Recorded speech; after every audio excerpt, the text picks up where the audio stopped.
Hello, welcome to my channel. तो आज हम देखेंगे मैथ फॉर टीचिंग एग्ज़ाम। तो टीचिंग एग्ज़ाम के लिए मैं आपको मैथ कराऊंगा और बहुत अच्छे तरीके से आपको एक एक क्वेश्चन कराया जाएगा जो आपके पेपर में आ चुका है। ये आपके लिए सभी के एग्ज़ाम के लिए, जैसे आपका बिहार टेट है अभी, उसके लिए इम्पोर्टेंट है। और यूपी टेट, सी टेट आने वाला है, यूपी टेट, सी टेट और सभी राज्यों के टेट के लिए मैथ जहाँ पे भी आती है सभी जगह इम्पोर्टेंट है हमारे लिए ये वीडियो। तो चलो अगर हम शुरू करते हैं। हमारा जैसे पहला क्वेश्चन है, मान के चलिए क्वेश्चन आया है हमारा 12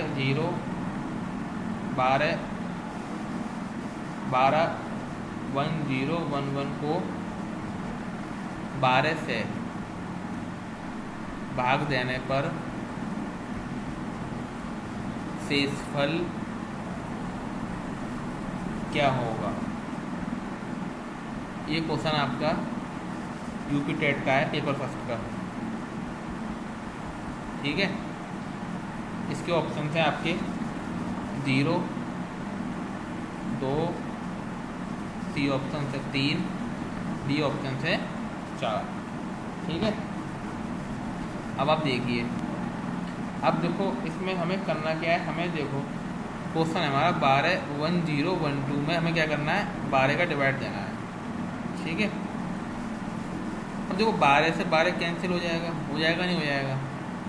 अब देखो ना जाने का 0 लगाएंगे, कोई दिक्कत नहीं है वहाँ तक। तो हमारा हमें तो रिमाइंडर निकालना है बस। ठीक है, अब हम अगर 101 में डिवाइड दें तो कितनी बार जाएगा आप बताइए मुझे। 12 8 जाए 96, कितने बचेंगे 96। तो 5 बचेंगे यहाँ पे, 52 हो जाएगा। तो 12 चौक 48, कितनी बार चला जाएगा 48। तो कितने बचेंगे 4। तो हमारा आंसर क्या हो जाएगा 4, हमारा क्या हो जाएगा आंसर हो जाएगा। मगर इसको बहुत से बच्चे कैसे डिवाइड देते, पूरा लिखते सॉल्व करते, इस तरह नहीं करना है पेपर में। ठीक है ना, कैसे करते देखिए। 12 से डिवाइड देते इसको, 12 1 0 1 2। ठीक है, 12 1 जा 12, 1 ना जाने का 0 उतारते, 101 हो जाता हमारा। 8 बार देते, 2 0 आएंगे, 2 बार नहीं जाएगा ना, 96 आ जाता। 4 12 चौक 48, 4। तब आपका आंसर लगाते 4। मगर आपको डायरेक्ट सोचना है। ठीक है, कैसे 1 0 1 2, 12 से 12 कट गया, ना जाने का 0 तो मतलब ही नहीं है हमें, क्योंकि तो रिमाइंडर निकालना है। 12 8 12 8 या 96, 5 बचे, 4 बार जाएगा, 4 रिमाइंडर बच गया, हमारा क्या हो गया आंसर। तो आई होप आपके समझ में आई होगी बात। अगर हम नेक्स्ट क्वेश्चन की बात करें, नेक्स्ट क्वेश्चन जो आपका पूछा गया था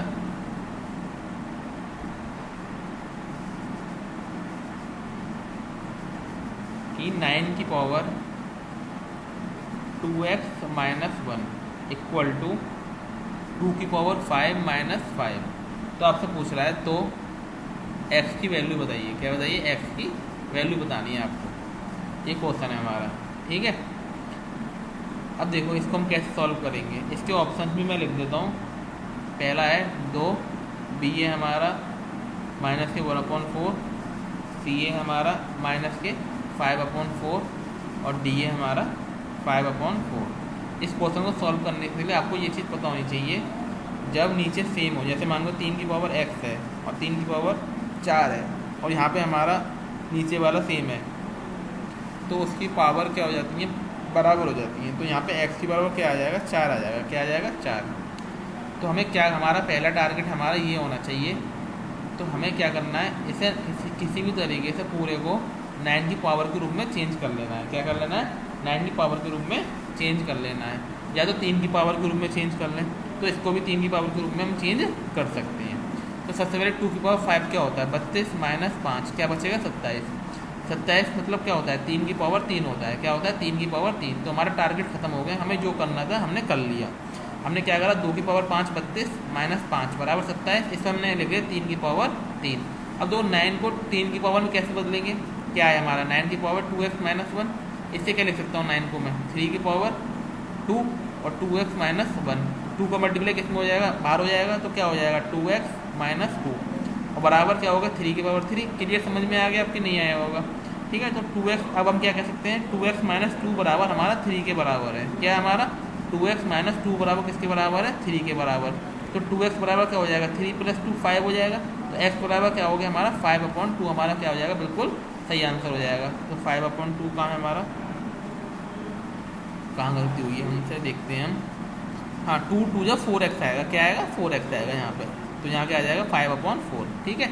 यहाँ पे भी क्या आ जाएगा 4, यहाँ पे 4 आएगा। समझ में बात आ गई, नहीं आएगा तो 2 जब 4x, ठीक है, 2 बन जाए 2। क्लियर, समझ में आ गया होगा आपको कैसे किया मैंने। एक बार अगर आप देखें इस क्वेश्चन को, दोबारा समझाता हूँ मैं आपको। कुछ भी नहीं है क्वेश्चन में, बहुत सिंपल है। देखिए मैंने कैसा करा, देखो इसको पहले हमने सॉल्व करा। 2⁵ 32 माइनस 5 बराबर 27, इसे लिख लेंगे 3⁵3।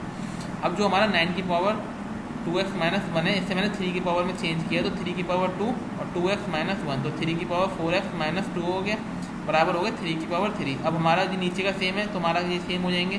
तो 4x माइनस 2 बराबर 3, 4x बराबर 5, x बराबर 5/4। हमारा क्या आंसर आ गया 5/4, हमारा क्या आ गया, बिल्कुल सही आंसर आ गया, ठीक है ना।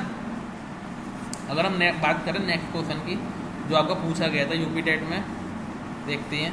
क्वेश्चन है हमारा 3⁵99 माइनस 3⁵50, ठीक है। क्वेश्चन ये है हमारा, इसमें इकाई अंक बताना है। क्या बताना है, इकाई अंक। इकाई अंक मतलब यूनिट डिजिट। यूनिट डिजिट मतलब 5, 4, 3 कोई संख्या है, इसकी यूनिट डिजिट क्या है 3। इसी तरीके से हमें ये बतानी है, ठीक है ना। ये इकाई होता है, ये दहाई होता है, ये सैकड़ा होता है, 1, 10, 1000 इंग्लिश में, ठीक है। तो हमारा ऑप्शन से 0, हमारा बी ऑप्शन से हमारा 4, सी ऑप्शन से हमारा 6 और डी ऑप्शन से हमारा 8, ठीक है ना। अब देखिए सबसे पहले हमें जब भी इकाई अंक निकालना होता है, तो हम क्या करते हैं, पावर को 4 से डिवाइड करते हैं। क्या करते हैं, पावर को 4 से डिवाइड करते हैं, ठीक है ना। अब देखो 3⁵99 है हमारा, इसको हम 4 से डिवाइड करेंगे। 4 बन जाए 4, 4, 4 जा 16, रिमाइंडर बचेगा 3। तो हम क्या लिख लेते हैं, उसे 3⁵3 लिख लेते हैं, तोड़ देते हैं, ठीक है ना। तो हमारा सिर्फ ये है, हमारा 3⁵3 है। माइनस इसी तरीके से इसे भी हम क्या करेंगे, 3⁵50 को भी 4 से डिवाइड देंगे, तो 48 पर चला जाएगा, कितना बचेगा 2। तो 3 की पावर क्या बच गया हमारा 2, ठीक है। अब हम देखें 3⁵3 कितना होता है 27, और 3⁵2 क्या होता है 9, ठीक है। 27 में से हमारे 9 जाएंगे, हमारे कितने बचेंगे 10, 17, 18, क्या बचेंगे 18। तो हमारा इकाई अंक क्या आ गया 8, क्या आ गया 8। आई होप आपके समझ में आ गया होगा, ठीक है ना। कैसे करा हमने, देखिए 3⁵99 का हमने हमेशा 4 का डिवाइड देते हैं। क्या करते हैं 4 का डिवाइड क्यों करते हैं, आपको ये बात भी पता होनी चाहिए। 4 का डिवाइड ही क्यों करते हैं, आपके मन में क्वेश्चन उठ रहा होगा कि इकाई अंक निकालने के लिए पावर में 4 का डिवाइड ही क्यों करते हैं। तो मैं आपको एक चीज़ बताऊं, जैसे हमारा 2⁴ है, मान के चलिए क्या है हमारा 2⁴ क्या है हमारा। देखो ये एक बहुत बड़ा टॉपिक है, तो इसको पढ़ने के लिए पूरा डिटेल में जाना पड़ेगा आपको कि 4 का डिवाइड क्यों करते हैं, ठीक है ना। तो ये कभी मैं फिर आपको बताऊंगा 100% आपको, जो इसके लिए आपको एक वीडियो बनाऊंगा कंप्लीट, तो आपको उसमें समझाऊंगा मैं आपको कि 4 का डिवाइड ही क्यों करते हैं पावर में इकाई अंक निकालने के लिए, ठीक है ना। तो इसके लिए अलग से वीडियो बनाई जाएगी, क्योंकि इकाई अंक निकालना एक लंबा टॉपिक है काफ़ी, ठीक है ना। तो अभी आपको बस ये याद रखना है पेपर के दृष्टिकोण से कि 4 का डिवाइड करा हमने, इसमें 4 का डिवाइड करा, पावर आई 3, इसमें करा पावर आई 2, 3⁵3 हो गया हमारा 27, 3⁵2 हो गया 9, ठीक है ना। और कितना बच गया हमारा 18, क्लियर। अब देखिए इसको हम इतना सॉल्व भी नहीं करते तो भी हमारा आंसर आता। हमें देखो 3⁵3 कितना 27, तो हमें सिर्फ उससे मतलब है इकाई के अंक से 7, ठीक है ना। माइनस 3⁵2 क्या है हमारा 9, 7 में से 9 जाएंगे, कितने बचेंगे -2। -2 तो इकाई का अंक हो नहीं सकता, तो आप माइनस में आया है तो 10 में से घटा दो हमेशा, तो कितना बचेगा 8। तो इस तरह में आप सोल्व कर सकते हैं, ठीक है ना। जैसे मान के चलो 3 की पावर हमारा क्या है 99 है, क्या है हमारा 99 है, ठीक है ना।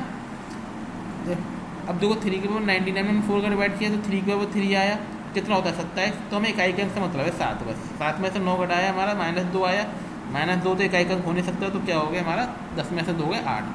समझ में आ गया होगा आपके। नेक्स्ट क्वेश्चन की अगर हम बात करें, एक क्वेश्चन और आया था आपके, हाँ 2 संख्याओं का क्वेश्चन है हमारा। 2 संख्याओं का दो संख्याओं का योगफल दे रखा है, योगफल और तथा गुणनफल, योगफल तथा गुणनफल दे रखा है 11 और 18। कितना? 11 और 18 है योगफल और गुणनफल। ठीक है, तो पूछ रहा है इन संख्याओं के व्युत्क्रमों का योग, इन संख्याओं के रेसिप्रोकल व्युत्क्रमों का योग बता दीजिए। ठीक है ना, तो हमारे ऑप्शन है बच्चों 2/11, बी है हमारा 11/2, सी है हमारा 18/11 और डी है हमारा 11/18। ठीक है, तो आपसे ये पूछ रहा है। ठीक है, तो देखो इस सवाल को दो संख्याओं का योगफल है और x + y इक्वल टू कितना है? 11 और x × y कितना है? 18। ये चीज़ कहना चाह रहा है वो, दो संख्याओं का योग हमारा 11 और गुणा हमारा 18 है। तो आप मुझे एक ऐसी संख्या बता दीजिए, दो संख्या ऐसी बता दीजिए जिनका योग तो 11 आए और गुणा कितना है? 18 आए। तो आपके मन में कौन कौन सी संख्या आएंगी? सीधे से आएंगी 9 और 2 आएंगी। क्या आएंगी सर? आप कहेंगे 9 और 2 संख्या ऐसी हैं जिनका योगफल तो 11 आएगा सर और इनका गुणा करने पर 18 आएगा। तो आपको पूरा सॉल्व नहीं करना, पूरा एक्स वैक्स मान की जरूरत नहीं है करने की, तो आपको संख्या सोच लेनी है मन में। तो 9 और 2 कितने हो गए? 11 और 9 2 18। अब क्या पूछ रहा है? इन संख्याओं के व्युत्क्रमों का योग। तुम्हारी संख्या कितनी आएगी? 9 और 2। 9 का व्युत्क्रम कितना होगा? 1/9 प्लस 2 का व्युत्क्रम कितना होगा? 1/2। ठीक है, इनको हमें क्या करना है? ऐड कर देना है बस। तो ऐड कैसे करते हैं? एलसीएम लेके ऐड करने से अच्छा है आप क्रॉस मल्टीप्लाई करके ऐड करा करिए। अब 2 का 1 में मल्टीप्लाई करा, क्या आया? 2। 9 का 1 में करा, क्या आया? 9। दोनों को ऐड करिए, 9 और 2 11 और इन दोनों का मल्टीप्लाई कर दिए, 9 2 18। ठीक है, अब देखो ये तो हमारा हो गया। अब आपके मन में अगर संख्या नहीं भी आए तो आप सोचेंगे सर हमारे मन में तो संख्या ऐसी दो आ ही नहीं रही कि जिनका योग 11 और गुणा 18, तो आपको नहीं आ रही। तो कुछ भी आपको नहीं सोचना, जब भी व्युत्क्रमों को योग पूछेगा संख्याओं के, तो सबसे पहले आपको याद रखना है संख्याओं का योगफल, संख्याओं का योग अपॉन संख्याओं का गुणनफल, ये आपको याद रख लेना है। ठीक है ना, ये फॉर्मूला टाइप को मान के चलिए, ट्रिक मान के चलिए, संख्याओं का योगफल बटे संख्याओं का गुणनफल। अब देखो संख्याओं का योगफल कितना दे रखा था? 11 और संख्याओं का गुणनफल कितना दे रखा था? 18। तो हमारा क्या होगा? आंसर। इसलिए मैंने आपको बाद में बताया, क्योंकि कभी कभी एग्जाम अगर घुमा देगा, अब व्युत्क्रमों का योग ही ना पूछ ले, व्युत्क्रमों का गुणा पूछ ले, या व्युत्क्रमों का कुछ भी पूछ सकता है आपसे। जरूरी थोड़ा है कि व्युत्क्रमों का योगफल पूछ रहा है। अगर व्युत्क्रमों का योगफल पूछ रहा है तो आपको याद हो जाएगा ये चीज़, संख्याओं का योग बटे संख्याओं का गुणनफल। अगर और कुछ पूछ लेता आपसे तो आप क्या हो जाते? गलत हो जाते। यहाँ क्या हो जाते? फिर हम गलत हो जाते। फिर गलत हो जाने पर हम क्या काम करेंगे? इसका यूज करेंगे, मन में हम सोचेंगे कौन कौन। अगर मैं आपसे पूछ लेता संख्याओं के व्युत्क्रमों का गुणनफल क्या होगा, तो आप क्या हो जाते हैं? यहाँ पे कंफ्यूज हो जाते हैं। तो आपको हमेशा पता होना चाहिए, सोचना चाहिए कौन कौन सी संख्या हो सकती हैं। तो 1/9 और 1/2 का अगर गुणनफल आ जाएगा तो 1/18 आ जाएगा। कितना आ जाएगा? 1/18 आएगा। तो यहाँ से हमारी ट्रिक क्या हो जाएगी? फेल हो जाएगी। ठीक है, ये ट्रिक सिर्फ किसके लिए? जब आपसे पूछ रहा है व्युत्क्रमों का योग। ठीक है, तो आपको रटना नहीं है, चीज़ों को समझना भी है। ठीक है, रटने से क्या होता है? जो सवाल पूछा गया है, जो सवाल आप रट के गए हैं, सीख के गए हैं, अगर वो आ गया तो सही है और नहीं आया तो टाइम फिश एग्जाम में। तो इसलिए आपको उसका कॉन्सेप्ट भी पता होना चाहिए। ठीक है ना, अगर आपको कॉन्सेप्ट पता है तो आपको अगर कितना भी घुमा दे एग्जामिनर तो आपको घबराएंगे नहीं पेपर में। तो मैं आपको ये चीज़ सिखाना चाह रहा हूँ कि कॉन्सेप्ट भी क्या है हमारा। ठीक है, समझ में आई आपकी? नहीं आई बात? तो ठीक है, अगर हम बात करें नेक्स्ट क्वेश्चन की, इसे इरेज कर देते हैं। पहले क्वेश्चन है हमारा जो डायरेक्ट आपसे क्वेश्चन पूछा गया है, एक 1/3 की पावर माइनस में 1। ठीक है, माइनस 1/4 की पावर भी दे रखी है माइनस में 1, फिर एक ब्रैकेट में लगा के इस सबकी पावर -1 दे रखी है। और आपको ऑप्शन दे रखे हैं बच्चों -1, ऑप्शन बी दे रखा है 1, सी दे रखा है 0 और डी दे रखा है 3/4। तो देखिए, जब भी a/b की पावर -1 हो, तो जब -1 की पावर को पॉजिटिव 1 करना होता है तो उसका क्या कर देते हैं? रेसिप्रोकल, मतलब उल्टा कर देते हैं। डिनोमिनेटर को ऊपर ले आते हैं, न्यूमरेटर को नीचे ले आते हैं। तो क्या हो जाता है b/a की पावर 1 हो जाती है, पॉजिटिव हो जाती है। समझ में पता ही नहीं है आपको। इसी तरीके से मैं इसमें करूँगा 1/3 की पावर -1 है, इसको ऊपर ले जाऊँगा, इसको नीचे ले जाऊँगा, तो क्या हो जाएगा 3/1, 1 लिखने की जरूरत नहीं है, ठीक है। -1 की पावर 1 तो 1 ही रहेगी। इस तरीके से माइनस, इसको भी कहाँ ले जाऊँगा मैं ऊपर, 4 की पावर क्या हो जाएगी मेरी 1, और उसकी पावर क्या है हमारी -1। 3 में से 4 गए, -1 की पावर -1, तो -1 की पावर -1। देखो क्या करेंगे, अब इसको पॉजिटिव बनाना है, तो यहाँ पे क्या है हमारा 1 है, क्या है हमारा 1, इसको ऊपर ले जाएंगे 1 को, -1 हो गया पॉजिटिव, तो क्या कट जाएगा -1 बार कट जाएगा, तो हमारा आंसर कितना आ जाएगा -1। समझ में आ गया होगा आपके, ठीक है। अगर हम बात करें नेक्स्ट क्वेश्चन की, देखते हैं नेक्स्ट क्वेश्चन क्या है हमारा।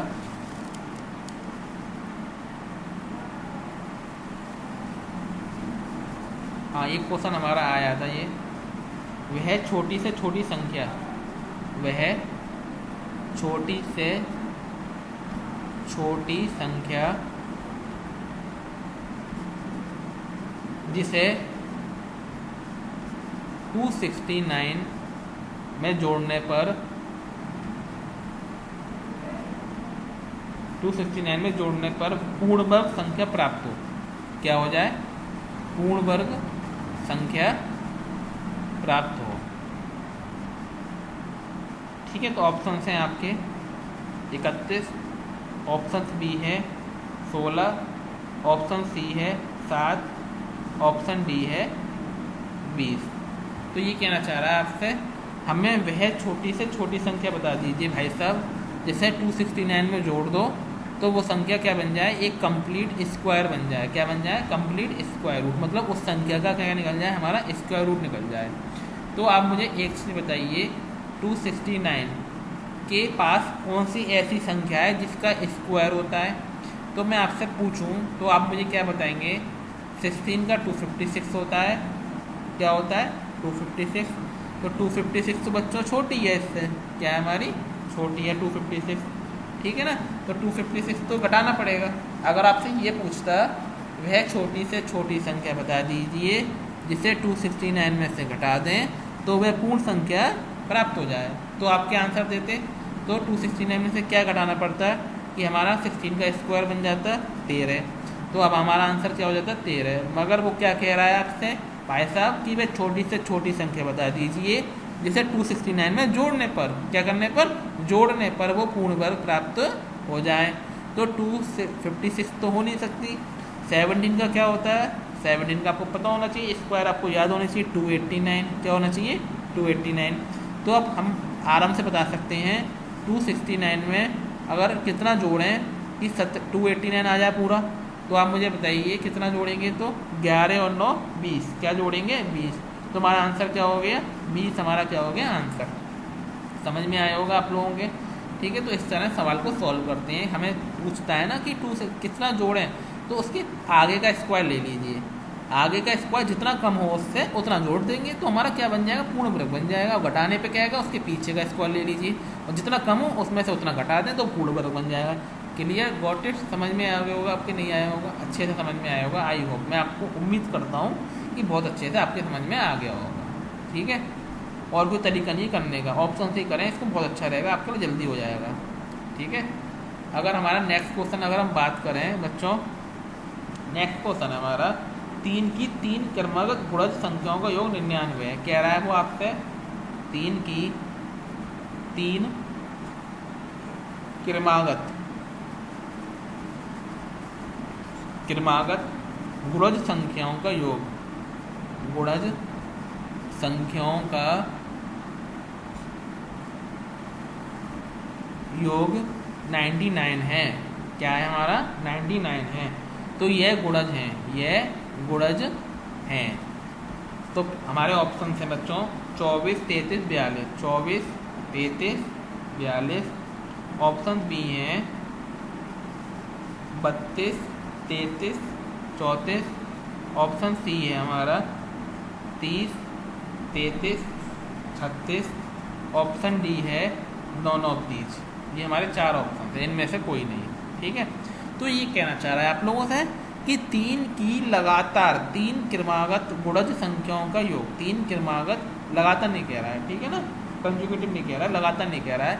3 की 3 क्रमागत संख्याओं का योग, 3 क्रमागत गुणज संख्याओं का योग 99 है, तो यह गुणज है। देखो मैं आपको एक तरीका बताऊं करने का, ऐसे देखिए, देखो 3 क्रमागत हमने मान के चलिए, पहली संख्या मान ली 3x, दूसरी मान ली हमने 3x + 6, तीसरी मान ली 3x + 9, मान के चलिए, हमने ये मान के चलिए, या हम इनको पहले 3x + 3 मान लो, ठीक है ना, या 3x + 3 मान लो, फिर दूसरी मान लो 3x + 6, वो ज़्यादा आसान पड़ेगा आपके लिए, ठीक है ना। 3x + 6 और 3 और 6 क्या मानेंगे, 3 और 6,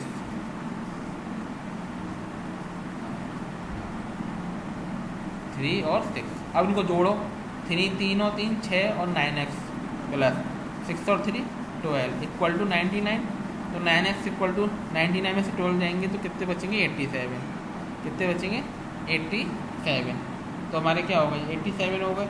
अब मुझे आपको ये चीज़ बताइए, 3x और 3x, या हम इसको ऐसे भी तो कर सकते थे कि 9x + 12 है हमारे, 9x + 12 नहीं, सॉरी 9 आएगा यहाँ, कितना आएगा 9, तो यहाँ सॉरी तभी तुम्हारा गलत आ रहा था, 90 आ जाएगा, तो x बराबर कितना आ जाएगा 10 आ जाएगा, 90/9 कितना आ जाएगा 10।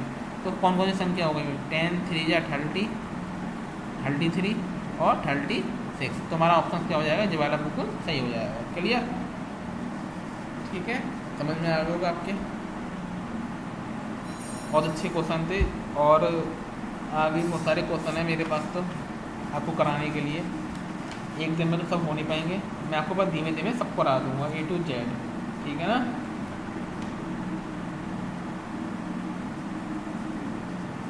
नेक्स्ट क्वेश्चन अगर हम बात करें,